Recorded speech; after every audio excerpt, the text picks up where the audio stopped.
നിയമസഭാ തിരഞ്ഞെടുപ്പ് കൊട്ടിക്കലാശവുമായി ബന്ധപ്പെട്ട നിയന്ത്രണങ്ങൾ ഏർപ്പെടുത്തി പോലീസ്. ഓരോ മുന്നണികൾക്കും പ്രത്യേകം സ്ഥലം അനുവദിച്ചിട്ടുണ്ട്. തുറന്ന വാഹനങ്ങളിലെ പ്രചരണം, ബൈക്ക് റാലി എന്നിവയ്ക്ക് അനുമതിയില്ല. റിട്ടേണിംഗ് ഓഫീസറുടെയും പോലീസിന്റെയും അനുമതിയില്ലാത്ത 7ഓളം വാഹനങ്ങൾക്കെതിരെ വടകര പോലീസ് നടപടി സ്വീകരിച്ചു.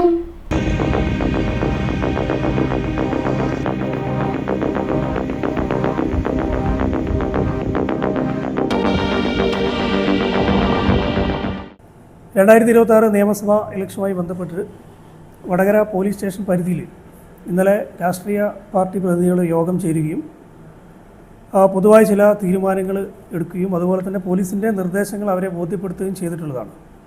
ഇതിൽ പ്രധാനപ്പെട്ട 1-2 കാര്യങ്ങൾ, വടകര ടൗണിൽ 5:30 മണിക്ക് രാഷ്ട്രീയ പാർട്ടികൾ എല്ലാവരും തന്നെ ഈ പ്രചരണ പരിപാടികൾ, കൊട്ടിക്കലാശ പരിപാടി അവസാനിപ്പിക്കാമെന്ന് അറിയിച്ചിട്ടുണ്ട്. ആയഞ്ചേരി പഞ്ചായത്തിൽ 5 മണിക്ക് തന്നെ അവസാനിപ്പിക്കാമെന്ന് സർവകക്ഷി യോഗത്തിൽ അറിയിച്ചതായി പഞ്ചായത്ത് പ്രസിഡന്റ് അറിയിച്ചിട്ടുണ്ടായിരുന്നു. അതുപോലെ തന്നെ ഈ കൊട്ടിക്കലാശവുമായി ബന്ധപ്പെട്ട പരിപാടികളിൽ ബൈക്ക് റാലികളോ അതുപോലെ തന്നെ ഓപ്പൺ വാഹനങ്ങളിൽ ആളുകളെ കയറ്റിയുള്ള റാലികളോ ഒന്നും തന്നെ അനുവദിച്ചിട്ടില്ല. കൂടാതെ മൈക്ക് പെർമിഷൻ ഇല്ലാതെ, കൃത്യമായ പെർമിഷൻ ഇല്ലാതെ, റിട്ടേണിംഗ് ഓഫീസറുടെയും അതുപോലെ തന്നെ പോലീസിൻ്റെയും പെർമിഷൻ ഇല്ലാത്ത ഒരു വാഹനവും ഈ പ്രചരണ പരിപാടികൾക്ക് ഉപയോഗിക്കാൻ പാടില്ല. അത്തരം വാഹനങ്ങൾ കണ്ടെത്തുകയും അത് പോലീസ് നിയമപരമായ നടപടികൾ സ്വീകരിക്കുകയും ചെയ്യുന്നതാണ്. അതുപോലെ ബൈക്ക് റാലികളൊന്നും തന്നെ ഇതുമായി ബന്ധപ്പെട്ട പരിപാടികൾക്ക്, പ്രചരണ പരിപാടികൾക്ക് അനുവദിച്ചിട്ടില്ല.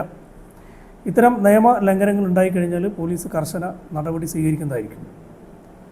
അപ്പോൾ ഇത്തരം തീരുമാനങ്ങളെല്ലാം തന്നെ വിവിധ രാഷ്ട്രീയ കക്ഷി പ്രതിനിധികളുടെ സാന്നിധ്യത്തിൽ എല്ലാവരും അറിയിച്ച് അവരുടെ സമ്മതപ്രകാരം അതുപോലെ തന്നെ ഞങ്ങളുടെ നിർദ്ദേശപ്രകാരവും തീരുമാനിച്ചതാണ്.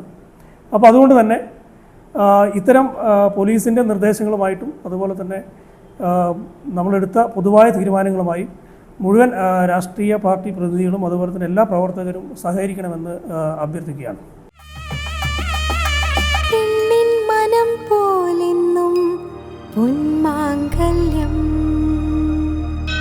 Bobby Chamanur International Jewelers.